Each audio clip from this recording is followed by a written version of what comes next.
Bienvenue sur ma chaîne YouTube. Aujourd'hui, je vais vous montrer comment je passe de cette image à cette image. Donc grâce à un filtre de Gemmy. Si vous trouvez le résultat réussi, je vous remercie de me mettre un pouce vers le haut et de me laisser un commentaire. N'hésitez pas également à vous abonner pour voir d'autres contenus de ce genre. Et sur ce, je vous souhaite un bon visionnage. Je vais partir d'un calque alu et je vais rajouter avec l'outil texte juste inscription GIMP. Voilà, je fais CTRL A et je vais l'augmenter de, on va le mettre peut-être à 300. Est-ce que ça passe? Je pense plutôt que ça va être 250. Ouais, 250. 5. Voilà. Alors, notez que ce texte, il est espacé donc au niveau des lettres, donc de l'option de l'outil, j'ai mis un espacement entre les lettres de 46.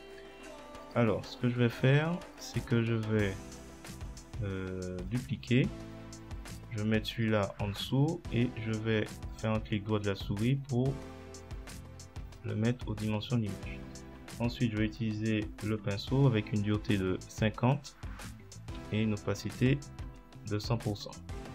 Et l'idée, c'est de faire disparaître l'aspect rectiligne de chaque lettre en passant le pinceau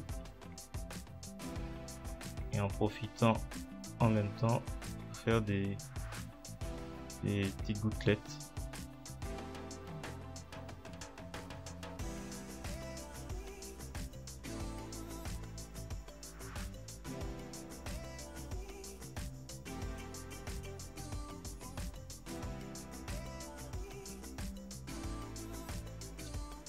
Voilà.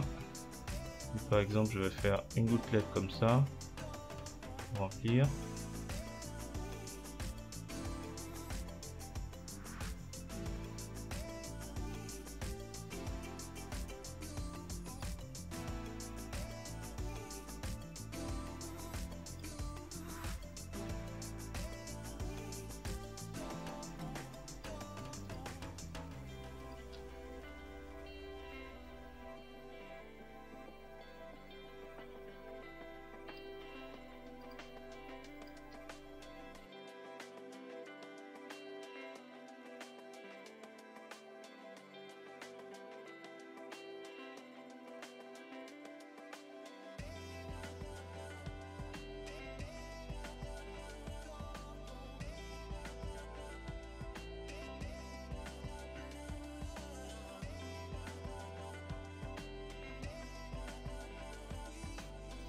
Voilà, je vais m'arrêter là. Donc une fois que c'est fait, je vais dans filtre, je vais lancer le griffon gratuit Gemmy Qt. Je vous ai mis le lien dans la description. Je vais sur Drop Water. Si vous ne le trouvez pas, vous tapez Drop DROP. C'est dans des formations, dans la rubrique des formations. Et là, on a déjà un aspect.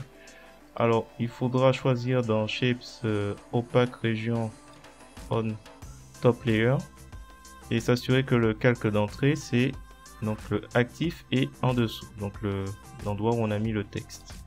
Cette partie on peut pas y toucher parce que c'est lié à procédural. Donc il y a tous les paramètres de lumière et d'ombre, shadow, qu'on peut toucher. Là on peut abaisser un peu l'adoucissement général. Jouer sur ça. En général c'est plutôt la lumière qui est important.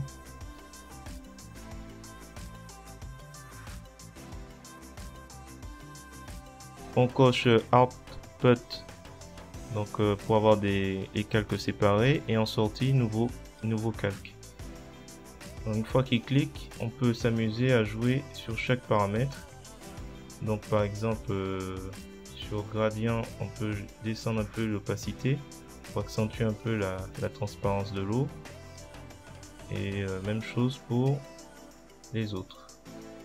Rien ne nous empêche par exemple pour celui-là est déjà vissé, de jouer avec niveau et par exemple soit renforcer un côté brillant ou faire remonter.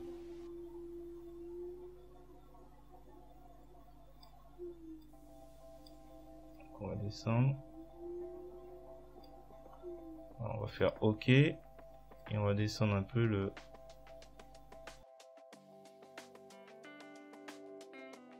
Je vais m'arrêter là.